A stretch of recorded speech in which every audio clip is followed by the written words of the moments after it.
All right, let's do a Game of Thrones character tier list. This one's going to be a little bit different. I'm going to rank them based off of how their character, their story ends in the series. Not going to talk too much about the books, if at all, but we're going to go through each important character. Obviously, tons of characters won't be on this list.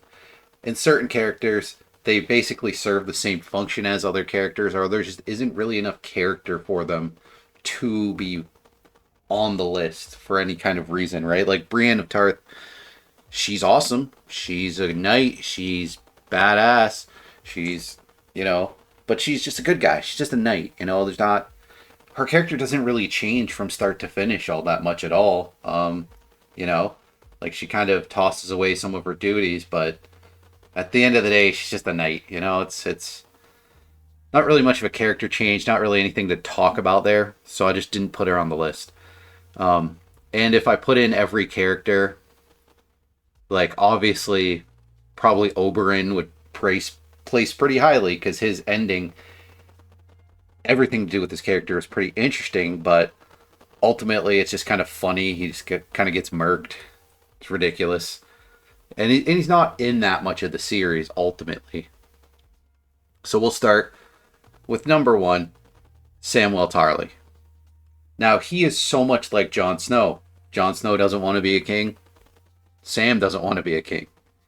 But both of them are forced very often to take on huge responsibilities and duties.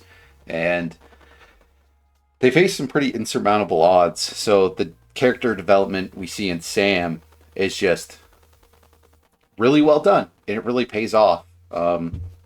Yeah, no issues there whatsoever. Now, Catelyn Stark and Robb Stark, obviously the way they go out is spectacular. Really cool, awesome. I'll put I'll put her above him because she kind of warns him, like, "Hey, what you're doing here might not be the best plan. Like, there's gonna be some repercussions for this." So, she's just a bit more wise of a character, a bit smarter of a character, a little bit more tragic when she goes out. But, obviously, one of the coolest character endings in like television history. And so just after them, I'd place Joffrey. The fact that it's like at a similar setting to the way that Catelyn and Robb go out, and it's like blatantly inferior. It doesn't have any of the impact. Like, there's no way Joffrey was making it through the series with how evil of a character he is. Like, he makes enemies everywhere, even within his own family. He like Tywin sees the value in getting rid of him. Tyrion sees the value of getting rid of him. Cersei sees the value in getting rid of him. It's like just spectacular. His whole character is just like deliciously evil, and um, like he's gonna get his comeuppance. It's a decent way to go out. I don't it's not my favorite, but definitely worthwhile. I feel like his character, they stay true to his character to the very end, which is cool. Now, Tywin, I I love it. I love that Tyrion, that he gets like a real going away scene. You really get like you get to see who he is to the very end. He sees a lot of character development leading into his exit. Really just awesome. How do you not love Tywin? We'll go right on to Ned Stark. Ned Stark, unfortunately, um, I mean, his son Rob Stark definitely made a mistake, but it was pretty overboard, the repercussions of that mistake. Whereas Ned, I mean, it fits his character that he be so like loyal, so committed to his duties and his responsibilities. But at the same time, it's like this is your like best friend's son. maybe chill. Like people are telling you to chill and you're not chilling. like like people are kind of hinting, dropping some hints here. Like your family, like Littlefinger, like maybe relax, dude. Like this is there's going to be huge repercussions, and it's like Ned Stark is the Lord of Winterfell. He's somebody who should maybe a little bit realize this isn't gonna go well. Um, and maybe this is something you can kind of like just pretend you didn't seek out to know, like just pretend like, oh, I never found that out, because it's a bold claim to make. Like, obviously the idea is that like the realm, they buy it. They're like, yeah, sure. Like they under like the idea is that like most people are like, yeah, all right, that makes sense. But what are we gonna do? Like, we're not gonna take out the Lannisters.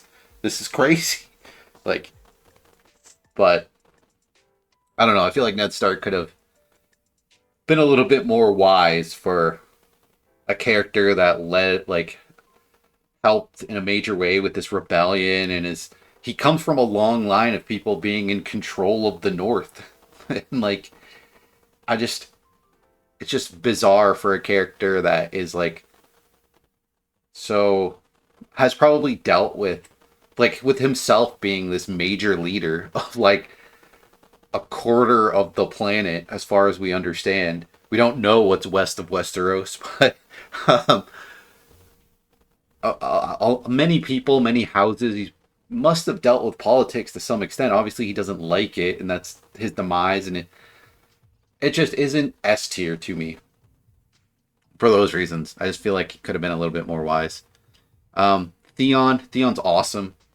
His storyline is just crazy, just bizarre. He just gets tortured and things go so bad for him all of the time that him getting a little bit of redemption, it's like, all right, this is all right. This I kind of like this. Like this, everything they do with him is so bizarre.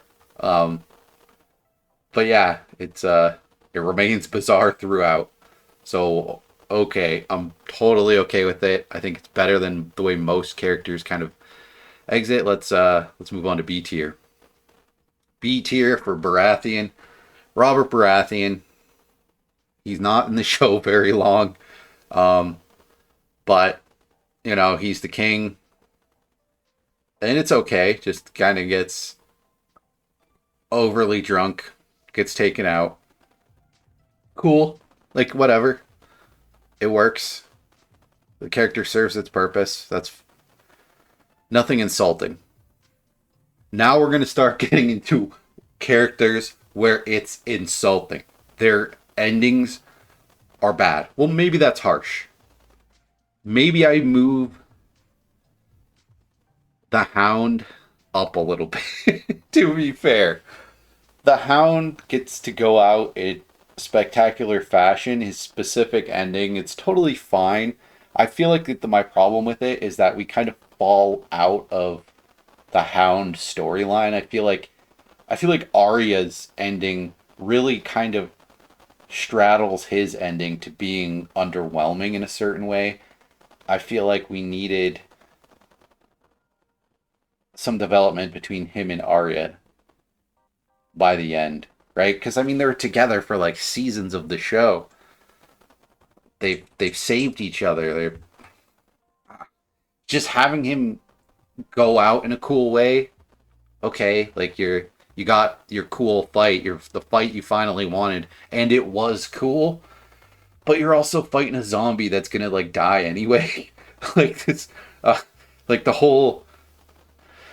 I don't know. I just it didn't ring very true to me.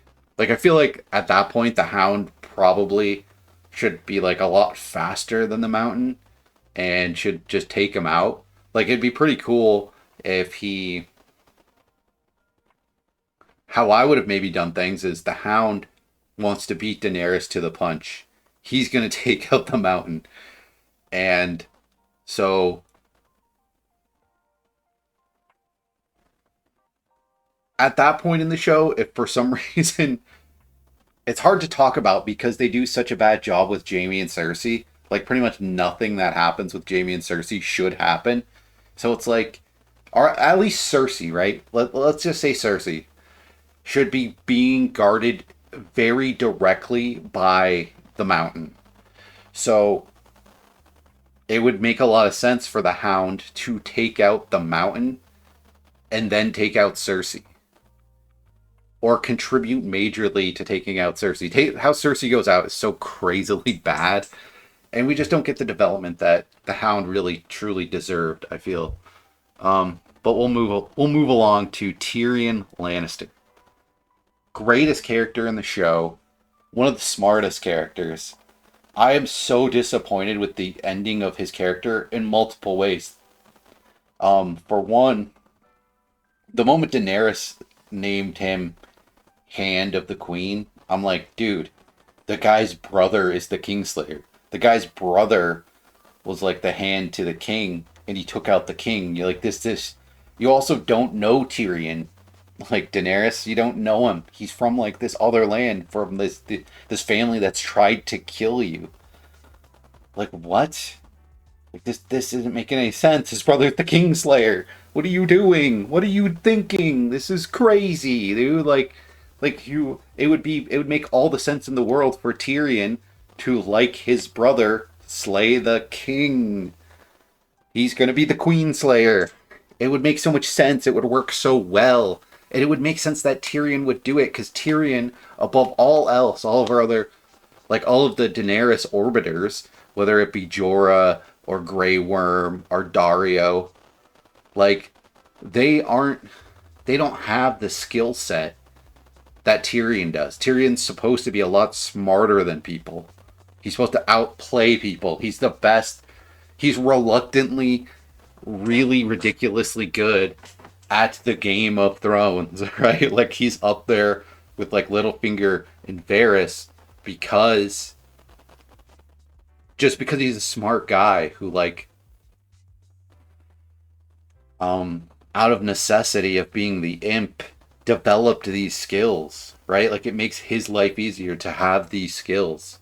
And like his heart gets to him, right? Like that's why he helps Sansa and makes a lot of decisions that are good for other people, right? Like he's in his heart of hearts a good guy who can't help but make decisions that help people. So it would make a ton of sense.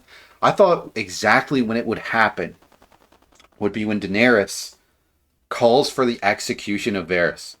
Because I'm like, this is dumb. This is one of the dumbest moves that a show could do. This is outrageously stupid. That he wouldn't, that Daenerys would do that. That she wouldn't listen to like Tyrion and Jon to like, hey, let's not do this. This guy's useful to us. And at that point, realistically, where Daenerys has ultimate like the ultimate army, the ultimate military might. She's taking King's Landing. She knows she's taking King's Landing. You're going to need people who, like, you're going to need, like, she knows that people conspire against her. She knows that, and that's why she takes out Varys. But now that you know that he's conspiring against you, just imprison him. You don't have to kill him. You should be showing mercy, especially when characters that you do trust, like Tyrion and Jon Snow, who you definitely should be listening to, are telling you, hey, don't do this. This is a terrible thing to do. This is a bad decision. They can still, like, you can still utilize Varys' many skills, and you've already thwarted his plot to betray you. Right? And then you get betrayed anyway. My God, like, so dumb. Like, one of the most useful characters to her, they just eliminate, right? Like, it just makes no sense that across all this entire run of the show, Daenerys hasn't developed the skill to be able to realize, hey, all these armies that I've been amassing, all these people who are helping me, I've forgiven some of them for literally trying to kill me. I've forgiven them for so much. I can forgive this fat bald guy. like did she not? You literally have Jon and Tyrion to take care of, to manage situations for you, to completely nullify the threat of Varys doing that, right? Just so demented, just so foolish. It just they just butchered Daenerys so bad. But I feel like they just also didn't, in doing so, they didn't give Tyrion the ending that he deserved. That would have been really cool. That would have made sense. But they also just didn't give him an ending at all, an ending that made any sense, right? Like he just looked shocked that she burned down the city, and then the ending scene with Bran, with them, oh, who has a better story than Bran the Broken? Why do they keep making Tyrion dumber and dumber in the last season? He just gets so progressively stupider. Like Bran, it's like, do just none of the characters know that Bran is like the three-eyed raven, that he has like these weird powers? They're just all completely unaware. Like, that's why Tyrion says that no one has a better story than Bran the Broken. You're right. But that's because, like none of you know his story. This is the least trustworthy character who's got the most powers of, like, anyone in the world.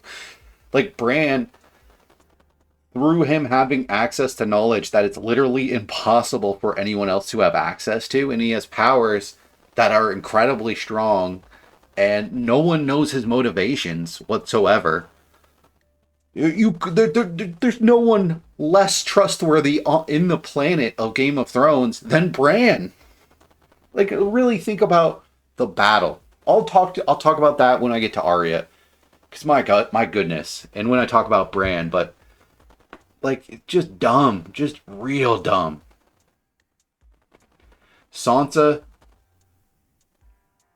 Sansa also is in this like middle ground. Um, but what is with her? She gets like throughout the series, she's gaining so much knowledge and experience and wisdom, just to throw it all out the window. But really, it's them butchering Littlefinger's character that ultimately butchers her character as well, right? Because Littlefinger, foolishly, the dumbest thing he could ever do, because at the point where he's going around with Sansa, he's taking risks, right?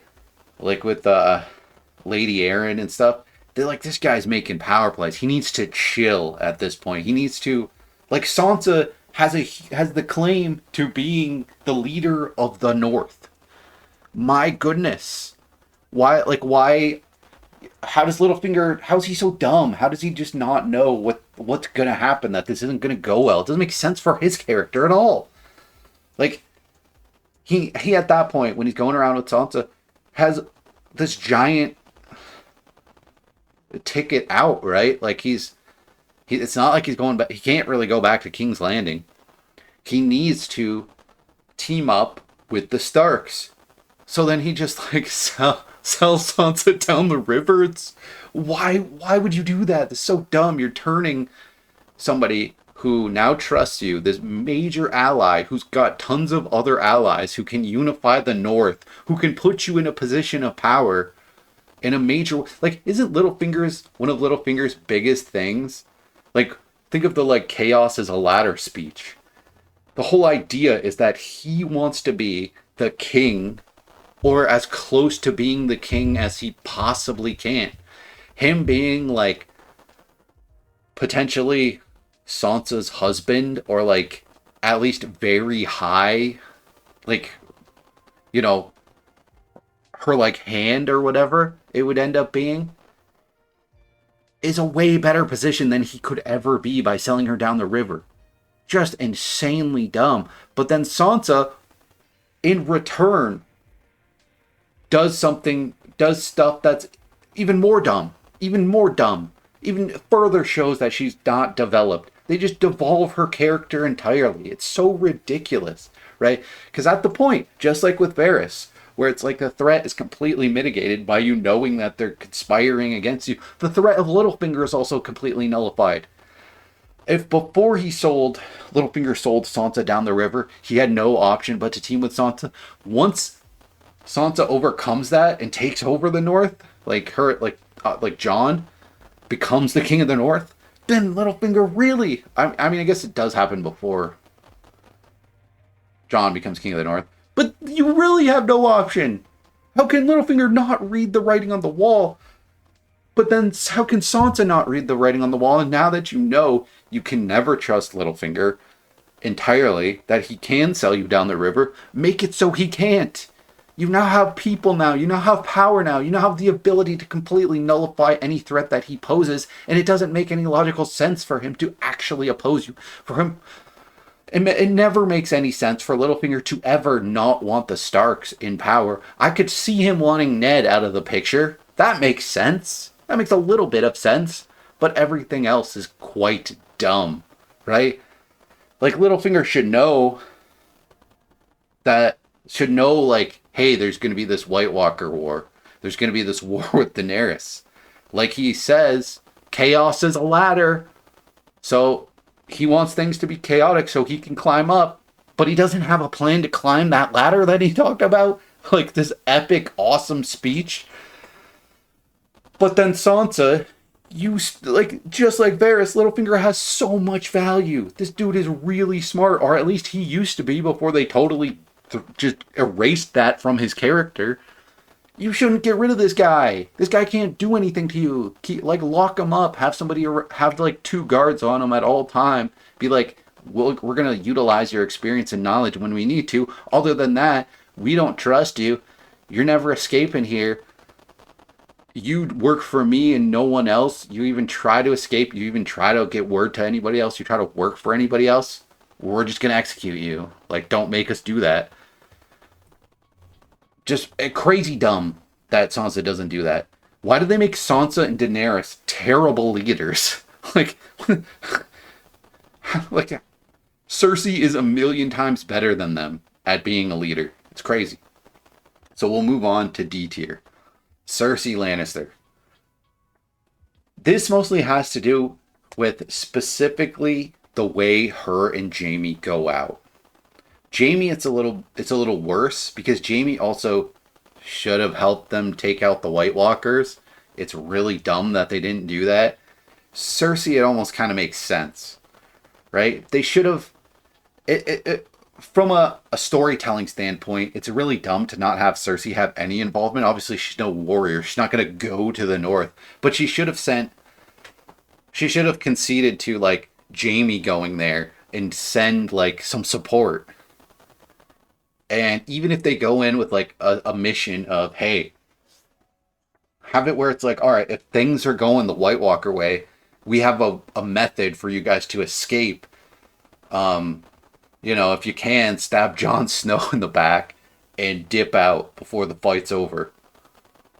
And then have it where Jon is there and he, like, leads his men to, like, hey, this is tilting in the White Walker favor. We're going forward. Like, we're taking out. We're not dipping out. We can't. And then they join the side of Daenerys and Jon Snow and go against Cersei at the end. And the fact that Jaime's never even utilized. He just died. I mean, Cersei just rocks fall on them at the end. Right? If you're going to have Jaime, like, yeah, he fights, what's his nuts? Like, Euron Greyjoy. It doesn't even make sense to even, like, have that even happen. Have Euron. Like, Euron's whole point is to be a threat against Daenerys, for things not to be too stacked in Daenerys' favor. But, like, you take him out, so then Jaime's there, so then Jaime's still super on the side of Cersei, but then he's never utilized as a piece, a side for a like general on the Cersei army to make Daenerys not just raffle stomp King's Landing. It's so bad. So bad. And you've been building this whole, like, redemption of Jaime throughout the whole series just for it to be like, yeah, no, he's just a piece of shit. Let's just have some rocks fall on him. Oh my god. Ridiculous. So next up, we have Jon Snow. And some people I saw a video where somebody said that Jaime, since he's the Kingslayer, it would be really cool if he went to the north and he took out the Night King because he's the Kingslayer. Well, I actually think I have some different ideas as to how the Night King should have been taken out. Um, but that's another story. And there's a million ways you can think of how it could happen. One thing that I'm epically annoyed about is the fact that there's the dragon. We'll talk about the dragons first before we talk about Jon Snow. It's really cool. One of the coolest scenes, one of my favorite scenes, is when the Night King throws that thing at the dragon and it turns the dragon to his side. Awesome. Ridiculously cool. Crazy. Absolutely insane. I didn't like the way that the dragon melted the wall from like the top down. I thought it would have been cool. Like the wall is too cool and too like impossible to construct, and um, I thought it would have been cooler if the dragon kind of like bored a hole or like took out a side of it or something. Um, but like melting it down the middle, like slicing it down the middle, just like destroys it. Like, how do they even reconstruct the wall? Just leaves too much questions up in the air. But I thought it would have been really cool that um, I thought for sure we would have the Night King riding a dragon, Jon riding a dragon, and Daenerys riding a dragon. So you'd have this like 2-on-1 dragon fight. But my hope was that like it doesn't make sense that the Night King would be good with a dragon, right? But have it where he gets a slight edge. Have it where like Daenerys gets taken out. Like he should have it where because the Night King should be very smart, he kind of targets Daenerys. And I mean, he sniped that dragon from so far away. Not as far away as Euron sniped the dragon, which was just completely illogical, made no sense. But um, like it almost makes sense for the Night King because he's this supernatural zombie king, ice zombie king, with all these crazy powers to like bring like an eternal winter. Like this guy's incredibly powerful. So maybe have him throw something similar to Daenerys, like right towards her. Something's heading right towards her. So then, like, her dragon freaks out and spin moves or something, and she goes flying off into the snow. So then, like, and then have, like, the dragon, like, look back and go and, like, you know, it'd actually be cool if the dragon she's riding turns to her, shoots flames at her because she's like immune to fire, right? So then it kind of just melts this like crater of snow around her, so he can like see that she's okay. So he sees that she's like all right, and then kind of like doesn't know what to do for a second. Boom! Bran kicks in.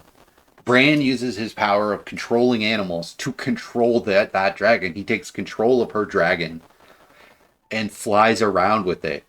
And then they kind of regain the advantage over the Night King and like take out. It'd actually be better if they didn't take out the dragon. If the dragon like then kind of joined the rest of the battle. That would have been cool, right? That would have been interesting. If it kind of like dispersed the dragons a little bit. Or if the dragons were just off and fighting for the rest of the time. Um, have it where like maybe Bran is controlling both dragons. I don't know. Do something that works. But obviously I epically despise so much of that battle. Like the fact that another cool one of the coolest moments in the show is when Bran is checking out the stuff with the White Walkers, how the Night King is making the White Walkers. So you have all these White Walkers, and Bran's there, like in the dream. He's like standing next to all these White Walkers, and the Night King looks over at him in a memory. This is in a memory, so it's like, it can the Night King also access just things that happened in the past? How does he see Bran? Right?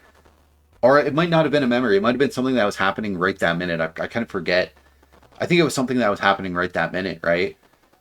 So he sees Bran, but how does he see Bran? Like, him and Bran clearly have a connection.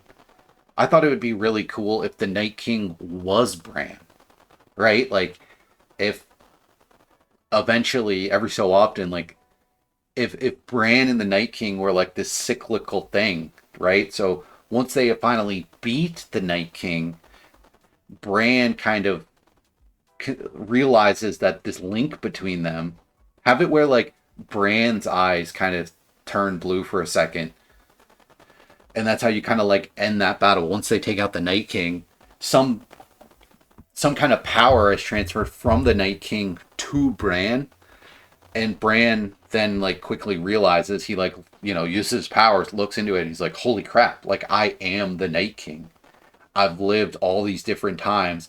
The next time the Night King, he's eventually gonna come back, and he's gonna be me, right? Because then it creates like intrigue and stuff for a reason for Bran's character to exist at all. A reason, like, we get no answers to Bran, to anything about Bran. He's the least trustworthy dude ever. But yeah, we'll go back to the dragons, right? Like, two of them just basically get sniped out of nowhere. Um, yeah, just very underwhelming. They ultimately don't. They do more in like Essos or whatever. And yeah, they're just underwhelming in a lot of ways. Jon Snow, oh my god. We'll keep talking about Bran, actually. I hate to talk about the last one last, but I guess I can talk about Arya last. But these really tie in together, right? I'll talk about these other ones first, then I'll cover the rest of these major characters that are down here. So like I said, Varys, it made no sense to kill him. Such a bad way to go. Littlefinger made no sense to kill him. Such a bad way to go. And both would have been really nice to see in the later part of the series. Now, Lady Melisandre, I believe that's her name, the Red Witch. Like, she turns the Dothraki swords on fire for 20 seconds. Just, okay ending, I guess. It's alright, I don't know. Ultimately seems kind of pointless for a character who actually, like, does a lot throughout the series. For us to never really get that strong of answers about her, just dull. Just kind of seems like a lot of screen time throughout the series was spent on her for basically nothing. And I forget if this guy is Jaqen H'ghar or whatever it is, the faceless guy, the guy who trains Arya. For a guy who can, like, become other people and, like, has these powers, we never get any answers as to, like, who he is, how he got these powers, why he has these powers, why he's giving Arya these powers. The whole idea of Arya's character, and I'm just lifting this straight up from this video I watched recently. Arya, what's the point of her? Like, a lot of her storyline is that seeking vengeance isn't good. She shouldn't. Her entire motivation on being revenge is detrimental to herself. So then she finally comes back. And what does she do?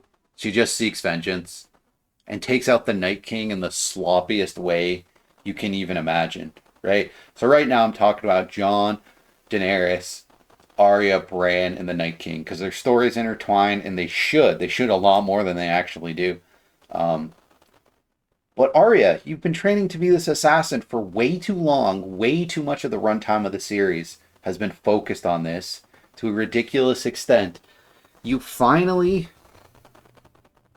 can like have the opportunity to realize, like, hey, maybe taking out Cyril and Payne is not all that worth it.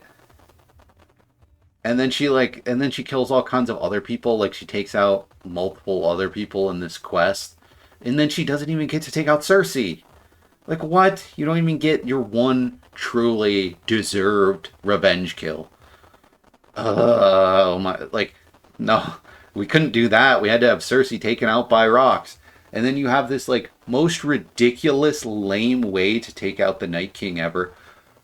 But I'll save that for the end. Jon and Daenerys. Oh my God, they like Jon just goes off to the north, right?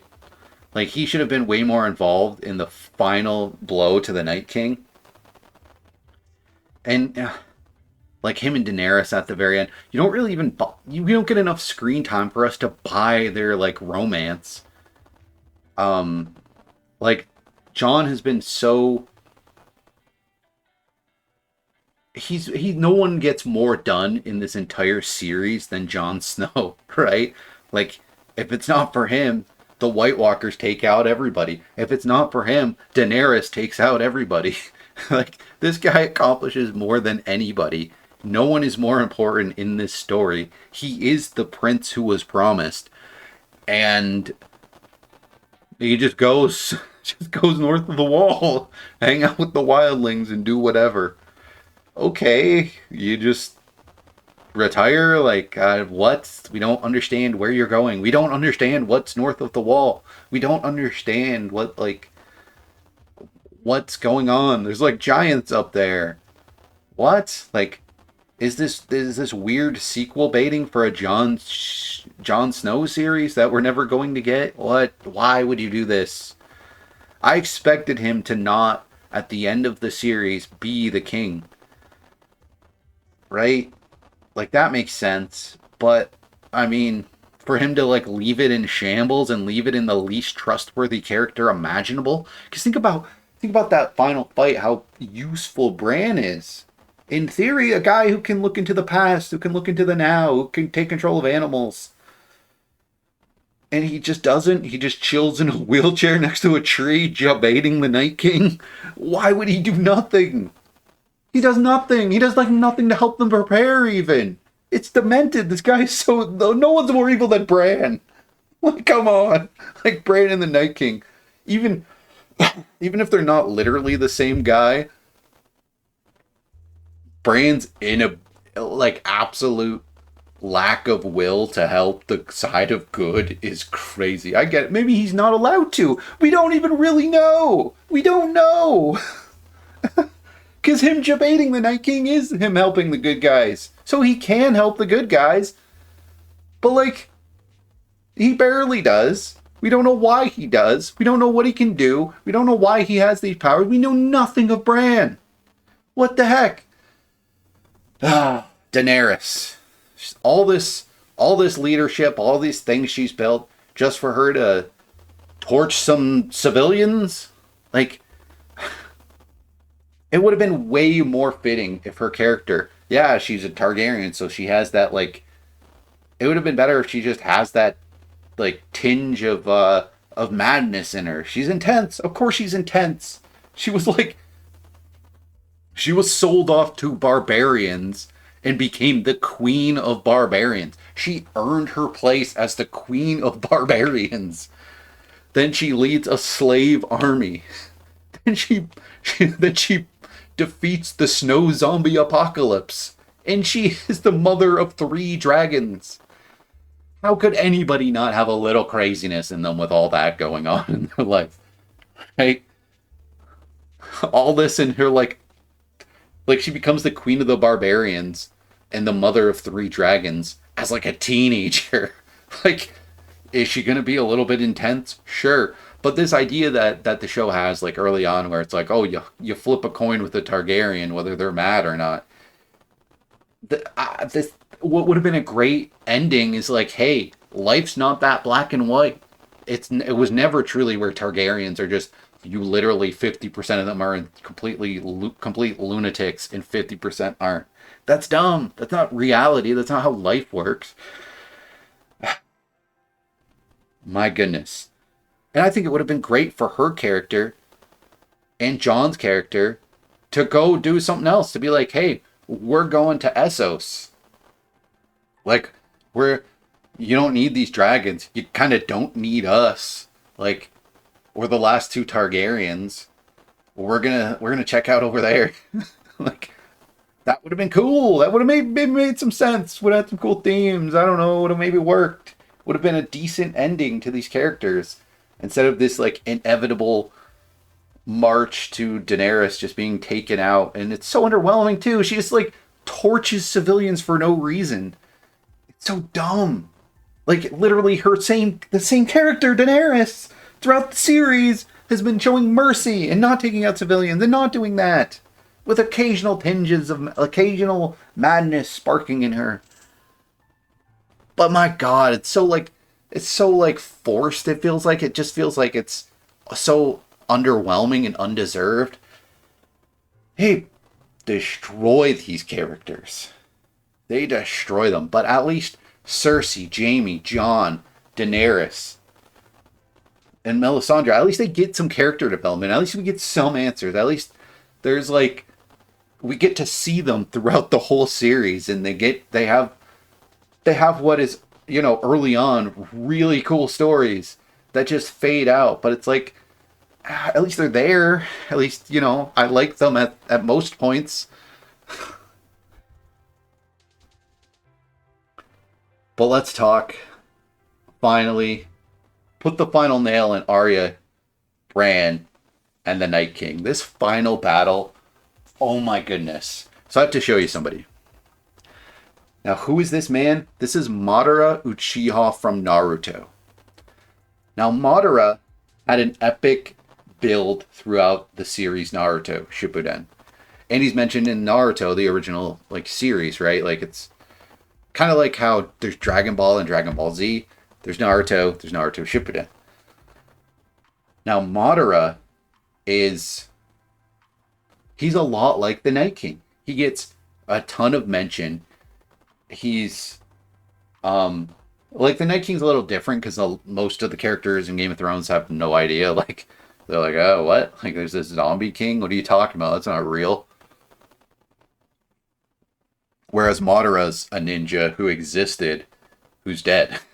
He comes back, but he used to exist. So he's like a real thing that existed and was this like top ninja, crazy dude. He's a dude who you wouldn't want him to come back to life and fight because he's going to be one of the strongest in the world, right? He's going to be a major threat to literally anyone.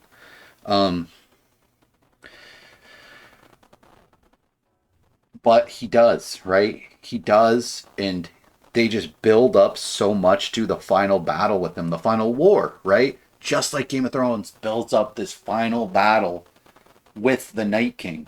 Like the battle with the Night King is way more important than the battle for King's Landing, right?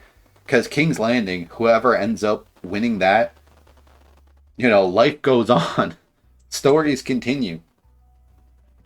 But the battle, if they lose to the Night King, that's not what happens. That's apocalypse, right? Same with Madara. And Madara, they do an even better job of building him up. Like, he gets a slower and better build up. Even though he's, like, in less of the series. Because, like, the Night Kings shows up, like, pretty early in the series. Or at least, like, White Walkers and Whites in the show. They show up, like, season 1, right? Whereas Madara, he's, like, this guy who gets mentioned, and then into Shippuden, he shows up. So, this guy is, like, he's the end boss of the series. And the difference between his war, right? Like, because the war with the White Walkers, really, it's across 2 episodes. It's the episode where there's the battle at Winterfell, and there's the episode where the Night King takes out the dragon, right? And there's an occasional run-in. But in Naruto Shippuden, there's this entire war arc. like a third of the series is this, like, war.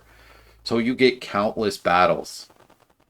Extended battles. Like the battle between Madara and Naruto Well, really, Madara and the good guy army is crazy. Like, he goes around, he fights the Kage, he fights all these people, he gets this crazy.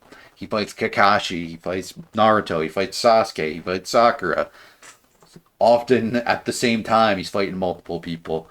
He's fighting Obito. Like, all the. You just get. It pays off in such a big, bad way. And ultimately, what finally takes out Madara, it kind of stinks. Like, it really stinks. I actually wanted for Tenten to escape the infinite Tsukuyomi, and because she's so weak, that Madara doesn't even notice. Like, her chakra is so worthless that he just is like chilling. He's like taking a nap, doesn't even realize. Tenten goes, grabs that like sealing jar, seals him in the jar. Boom, done. Everyone else is she, you know, she does this some huge move, throwing weapons all over the tendrils of this tree or whatever, all these like cocoons that people are in. She breaks everyone out of the Tsukuyomi. Not only like from taking Madara out and breaking like the Genjutsu, but then also like physically removes them from their cocoons or whatever. That would have been freaking awesome. That would have been incredible. But they kind of botched the final part of Madara's defeat, right? The very end though. The thing though is we get like a giant episode, a huge arc in the story is just the battle against Madara. You get to see everyone fight him like crazy. like like what you get with the Night King is he flies around on a dragon. He gets a little dragon battle. Then he rolls up, right? Like him and his posse roll up. They're, you know, they're they slowly walk up to Bran, who's by this tree, who's debating them, because the Night King, for some reason, wants to take out Bran. We, again, have no idea why he wants to take out Bran so much. We have no clue. We are never told or shown. No idea. So, he slowly... This is going to blow your mind. Like, even if you've watched this far into this, you've seen what happened. So he rolls up. Not does his posse approach Bran, but he does. Like, he's in front of his posse. Now, Arya, out of nowhere, like a cat, jumps over his posse to attack him, to like shank him from the top rope, shank him. He turns, gets her in a chokehold, so he's holding her up, about to choke slam her. She drops the knife into her other hand, stabs him. Boom, he's dead. That is so pathetic. That is so dumb. It doesn't even make sense for Arya to even be there, right? Like, she should be going after Cersei.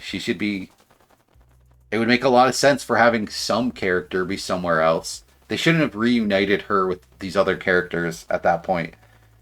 They should have had her been dealing with her list, and she doesn't even really understand what's going on in the north. Like, she hears that like Sansa and Jon Snow, that there's rumblings of what's going on up north, but she doesn't know. She doesn't know she should be up there. Having her involved at all is crazy. It's really crazy that her and Sansa decide to take out Littlefinger, right? Like, because that's what happens, and at that point, the threat of Littlefinger is smaller than ever, because now Sansa has her insano assassin daughter, or not daughter, sister. But crazy to have literally this whole big battle that the entire series has been building to. Nothing's more important in this series than this battle with the Night King. Arya comes from the top rope, literally just from the pitch black, tries to shiv him from the top rope. He catches her, he turns, grabs her neck. Instead of just instantly killing her, she drops the knife, catches it in her other hand, which is by her waist, and stabs the guy. Boom. So really we got a bit of a goofy, like, And I think he does land the dragon and maybe like sword fights with Jon for a minute. So I think something like that happens. But we get like literally like less than 10 minutes of the Night King fighting, and most of that is him in a sky battle, which is really just his dragon fighting Daenerys' dragons. Completely meaningless, worthless. We get no answers to anything. It is the worst. It is your big bad of your whole series is easily defeated, and we get no answers about him or Bran or the world or anything. Nothing makes any sense. They butcher so many of these characters. This is my tier list of the characters in Game of Thrones, specifically their endings. Right? Obviously, if it was just the characters in general for their character, Cersei and Jaime would be like at the top. Jon Snow would probably be A. Like Tyrion would certainly be S. Like, but the endings, the way the characters end, it's so important. It's why the end sucks. Like, the ending of this series sucks on such a crazy level. Because look at these characters, right? Characters who are actually like alive at the end. There's like Sam, Theon, and then C tier and below. Like all of these characters and their plot lines, we get no answers to. They get the lame endings. Arya just is like, I'm gonna see what's west of Westeros. I'm gonna hop on this boat. What does that mean? That's a non-ending. Jon gets a non-ending too. Bran gets a non-ending. Literally, characters just don't even get endings, right? Even Cersei and Jaime, just rocks fall on them and they die. That's not an ending. You're just lazy and didn't want to write an ending to these characters. What is wrong with you? This is demented. You had like the biggest, coolest show potentially of all time, and you dropped the ball this hard. These idiot writers wanted to like, what were they going to do? Like a trilogy or like some Star Wars spin-off trilogy or whatever it was. You have the biggest show like in the world. Like, I think like The Walking Dead was getting more viewership than they were, but like you have a show that's like much higher quality than that. A show that's like so good. So much budget and effects work, costuming. So HBO so puts so much into this show. For them to just butcher it at the end, they just like, all right, well, we don't want to do this anymore. They should have fired those guys. Just get other guys. You can get way better writers. You could have ended this show the way it should have ended. This was ridiculous, man. That's why no one likes the ending of this show. You butcher all the characters and all their plot lines. None of it like works together, and none of it works individually. Jeez. Look, come on. You don't have to answer every question. There's no way you could thoroughly explain all of Bran's character. It's impossible, right? Him being the three-eyed raven, you would have to do an entire season just explaining what he is and how he functions. But for us to get literally nothing, not even like a minute of screen time of what he is, and you just make him the king, like, why would they trust this guy? What? What? Why? Like, even beyond the Dothraki respawning after the battle with the White Walkers and like the Unsullied respawning, and like a lot of the dumb stuff you could easily look over if they just also did a good job and made a good show in the later seasons. But no, that just like for what it is, you could argue it's okay. For being insanely rushed and them trying to tie things together, them trying to give characters conclusions. Like the show keeps having good effects and costume work and some good shots. Like Cersei's, I feel the worst for Cersei because her plotline, even very deep into the series, remains interesting and cool, right? I particularly love the when she has to do the walk of shame. It's so funny that afterwards people used that on like on social media, like shame as like as though it like is a good thing to shame somebody. The entire purpose of that scene, that walk of shame with Cersei, is that as evil as Cersei is, as despicable and horrible as she is, she doesn't deserve that. That's awful. That's horrible. That's horrible to do to anybody. Like the bad people in that scene are specifically not Cersei. It's the people of King's Landing. But again, so many things that so many shows just fly over the audience's head. Um, yeah, which must be how anybody thinks this show has an even remotely good ending. There are people out there, they don't have any good reason. They can't, like, they just don't care. I don't, it's so weird. It's so bizarre. But yeah, that's my tier list. Thanks.